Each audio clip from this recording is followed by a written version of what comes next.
രാജ്യത്ത് വീണ്ടും ആശങ്കപ്പെടുത്തിക്കൊണ്ട് കോവിഡ് കേസുകളുടെ എണ്ണം വർദ്ധിച്ചുകൊണ്ടിരിക്കുകയാണ്. അതിൽ നമ്മുടെ കേരളത്തിലാണ് കൂടുതൽ കേസുകൾ റിപ്പോർട്ട് ചെയ്തിട്ടുള്ളത്.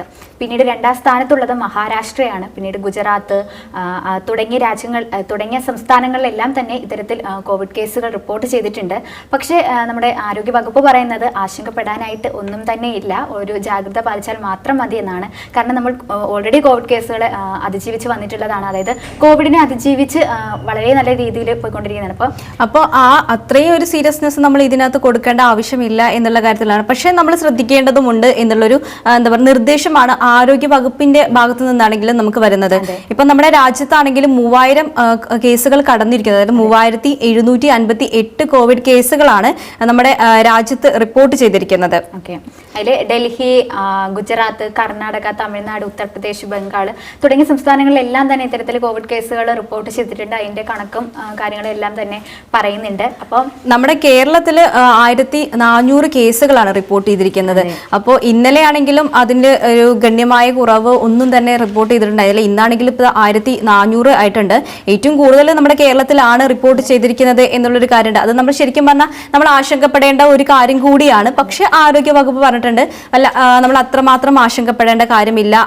കഴിഞ്ഞ പ്രാവശ്യം വന്ന ഒരു കോവിഡിന്റെ അത്ര തന്നെ ഒരു രൂക്ഷമായ ഒരു രീതിയിലല്ല ഇത് നമ്മളെ നേരിടുന്നത് എന്നുള്ള കാര്യമുണ്ട്. നമുക്കത് മരുന്നുകൾ കൊണ്ട് തന്നെ മാറാനുള്ള ഒരു സാഹചര്യം നിലനിൽക്കുന്നുണ്ട്. പക്ഷേ എങ്കിൽ പോലും ഈ ഒരു കോവിഡ് മൂലം ബാധിച്ച് മരിച്ചിട്ടുള്ളത് 22 പേരാണ് രാജ്യത്ത്. അത് അവർക്ക് പക്ഷേ ഈ കോവിഡ് മാത്രമല്ല അനുബന്ധപ്പെട്ട മറ്റു രോഗങ്ങളും ഉണ്ടായതുകൊണ്ട് തന്നെ അവർക്ക് രോഗപ്രതിരോധ ശേഷി ഇല്ലാതാവുകയും തുടങ്ങിയായിരുന്നു മരണം സ്ഥിരീകരിച്ചിട്ടുണ്ടായിരുന്നത്. അപ്പോൾ കൂടുതലായിട്ടും മറ്റു രോഗങ്ങളുള്ളവരാണ് ഈ ഒരു ഇതിൽ ജാഗ്രത പാലിക്കേണ്ടതായിട്ടുള്ളത്. കാരണം 18 വയസ്സ് വരെയുള്ളവർ അല്ലെങ്കിൽ അതിന് മുകളിലുള്ളവരെല്ലാം തന്നെ നമ്മൾ വാക്സിനേഷൻ എടുത്തിട്ടുണ്ട്, കഴിഞ്ഞ വട്ടം വാക്സിനേഷൻ എടുത്തിട്ടുണ്ടായിരുന്നു. അപ്പോൾ അവരെല്ലാം കുറച്ച് സേഫ് ആണെന്നാണ് ആരോഗ്യ വകുപ്പ് പറയുന്നത്. എങ്കിൽ പോലും പ്രായമായവര്, കുഞ്ഞു കുട്ടികള്, അതുപോലെ ഗർഭിണികളൊക്കെ ഈ ഒരു കാര്യത്തിൽ കൂടുതലായിട്ട് ശ്രദ്ധ പുലർത്തേണ്ടിയിരിക്കുന്നു.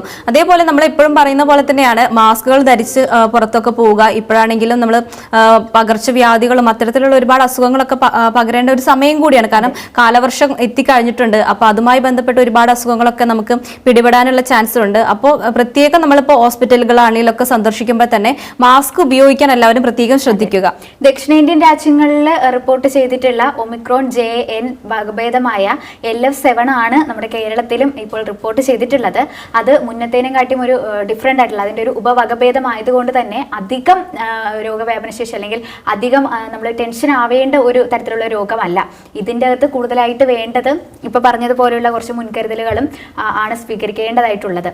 അതുപോലെ തന്നെ മഹാരാഷ്ട്രയുടെ ഒരു കണക്ക് നോക്കുകയാണെങ്കിൽ മഹാരാഷ്ട്രയിൽ 506 കോവിഡ് കേസുകളാണ് റിപ്പോർട്ട് ചെയ്തിരിക്കുന്നത്. അതുപോലെ തന്നെ നമ്മൾ പറയുന്നത് ഇപ്പോൾ മഹാരാഷ്ട്രയും അതുപോലെ കേരളം, അതേപോലെ തന്നെ ഡൽഹി, ഗുജറാത്ത്, കർണാടക എന്നീ സ്ഥലങ്ങളിലാണ് ഏറ്റവും കൂടുതൽ ഇങ്ങനെ നമ്മൾ കേരളമാണ് ആദ്യ സ്ഥാനമെങ്കിലും ബാക്കിയൊക്കെ നമ്മുടെ പുറകെ ഉണ്ട് എന്നുള്ളൊരു കാര്യം കൂടി കണക്കുകൾ പ്രകാരം. കേരളത്തിന് തന്നെ എന്തുകൊണ്ട് ഇത്തരത്തിൽ എണ്ണം വർദ്ധിച്ചു എന്നതിന് ഒരു എക്സ്പ്ലനേഷനും വീണ ജോർജ് പറഞ്ഞിട്ടുണ്ടായിരുന്നു. കാരണം നമ്മുടെ കേരളത്തിൽ മാത്രമേ കൃത്യമായിട്ടുള്ള കണക്കുകൾ രേഖപ്പെടുത്തുന്നുള്ളൂ. കോവിഡിന്റെ എന്തെങ്കിലും ഒരു സിംറ്റംസ് ഉണ്ടെങ്കിൽ അപ്പോൾ തന്നെ അത് ടെസ്റ്റ് ചെയ്തിട്ട് കോവിഡ് ആണെന്ന് ഉറപ്പാക്കുകയും അത് കോവിഡ് കേസുകളുടെ എണ്ണത്തിൽ കൂട്ടുകയും ചെയ്യുന്നുണ്ട്. നമ്മുടെ കേരളത്തിൽ മാത്രമേ അത് കൃത്യമായിട്ട് ചെയ്യുന്നുള്ളൂ. ബാക്കിയുള്ള സ്ഥലങ്ങളിലെല്ലാം അവർ അത് അതല്ല എന്ന് തെളിയിക്കാൻ വേണ്ടിയിട്ടാണ് അവർ നോക്കുന്നത്. അതുകൊണ്ടാണ് നമ്മൾ ഇപ്പോൾ മുന്നിട്ട് നിൽക്കുന്നത് എന്നാണ് പറയപ്പെടുന്നത്.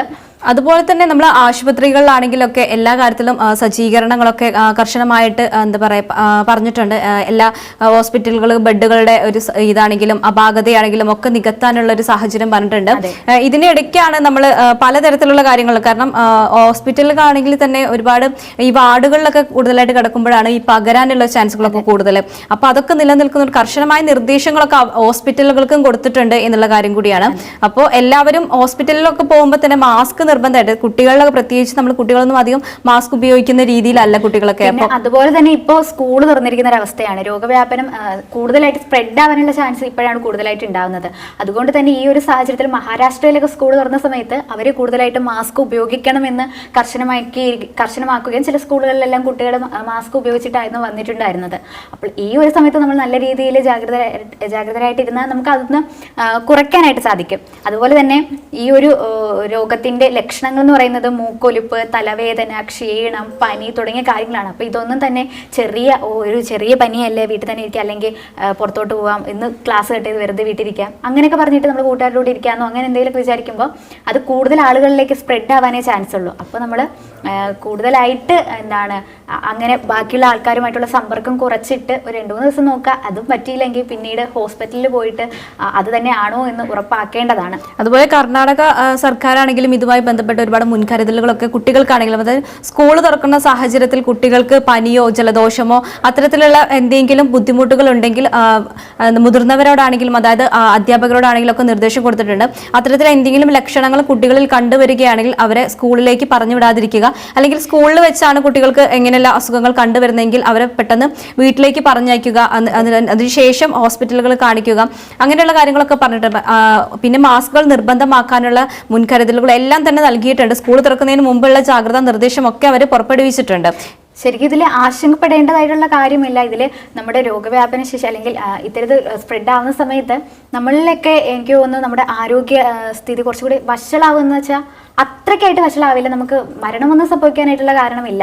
ഇതൊരു നമ്മുടെ ഇമ്മ്യൂണിറ്റി പവറിനെയാണ് ഇത് ബാധിക്കുന്നത്. അടുത്തൊരു രോഗം വരുമ്പോൾ നമുക്കതിനെ നമുക്കതിനെ ഒന്ന് പിടിച്ചു കെട്ടാനുമായിട്ടുള്ള ഒരു പവർ നമുക്ക് ഉണ്ടാവില്ല. പകരം ഇത് നല്ല രോഗങ്ങളുള്ള ആൾക്കാരിലേക്കാണ് ഈ കോവിഡ് സ്പ്രെഡ് ആവുന്നതെങ്കിൽ അവരിലും ഇത് ഗുരുതരമാകുമെന്നാണ് പറയപ്പെടുന്നത്. അതുകൊണ്ട് തന്നെ അത്തരത്തിലുള്ളവർ കൂടുതൽ ജാഗ്രത പാലിക്കുക എന്ന് പറഞ്ഞാൽ ബാക്കിയുള്ളവരും അയ്യോ എനിക്ക് വന്ന പ്രശ്നമില്ല എന്ന് കരുതി മിണ്ടാതിരിക്കൽ, അവരും ഇത്തരത്തിലുള്ള ജാഗ്രതാ നിർദ്ദേശങ്ങൾ പാലിച്ച് നമ്മുടെ ചുറ്റുവട്ടത്തുള്ളവർക്ക് നമ്മളായിട്ട് രോഗം കൊടുക്കുന്നത് ഒഴിവാക്കാനായിട്ട് സാധിക്കാൻ പറ്റും. അതേപോലെ തന്നെ നമുക്കിപ്പോൾ നമുക്ക് മറ്റു രോഗങ്ങൾ എന്തെങ്കിലും ഉള്ളവർ നിർബന്ധമായിട്ടും പുറത്തിറങ്ങുന്ന സമയത്ത് മാസ്ക് വെക്കണമെന്ന് ആരോഗ്യ വകുപ്പാണെങ്കിൽ കർശനമായിട്ടുള്ള ഒരു നിർദ്ദേശം നൽകിയിട്ടുണ്ട്. അനാവശ്യമായിട്ട് നമ്മൾ ആശുപത്രിയിൽ പോകാൻ പാടില്ല, പ്രവേശിക്കാൻ പാടില്ല. ഇനിയിപ്പോൾ മറ്റു രോഗികളെ കാണാനുള്ള സാഹചര്യം എന്തെങ്കിലും ഉണ്ടെങ്കിലും അതൊക്കെ ഒഴിവാക്കണമെന്നാണ് പറയുന്നത്. മറ്റു രോഗങ്ങൾ ഉള്ളവർക്ക് ഇത് കൂടുതലായിട്ട് പിടിപെടാനുള്ള സാധ്യത കൂടുതലാണ്. അപ്പോൾ മാസ്ക് ഉപയോഗിക്കണം, അവർ കൃത്യമായിട്ട് മാസ്ക് ഉപയോഗിച്ചേ പറ്റുള്ളൂ. കാരണം വീടുകളിൽ നിന്ന് പുറത്തിറങ്ങുമ്പോൾ കൃത്യമായി മാസ്ക് ഉപയോഗിച്ചതിന് ശേഷം മാത്രം പുറത്തു പോവുക. അതുപോലെ തന്നെ നമ്മൾ മാസ്കിന്റെ മുൻവശത്ത് തൊടുകയോ അങ്ങനെയുള്ള കാര്യങ്ങളൊന്നും ചെയ്യാൻ പാടില്ല. പുറത്തു പോയതിനു ശേഷം നമ്മൾ സാനിറ്റൈസ് ചെയ്യണം. അങ്ങനത്തെ കാര്യങ്ങളൊക്കെ നമ്മൾ കർശനമായി തന്നെ പാലിക്കേണ്ടതാണ്. രോഗികൾക്കാണ് ഇത്തരത്തിൽ കൂടുതലായിട്ട് പിടിപെടാനുള്ള സാധ്യതയുള്ളത്.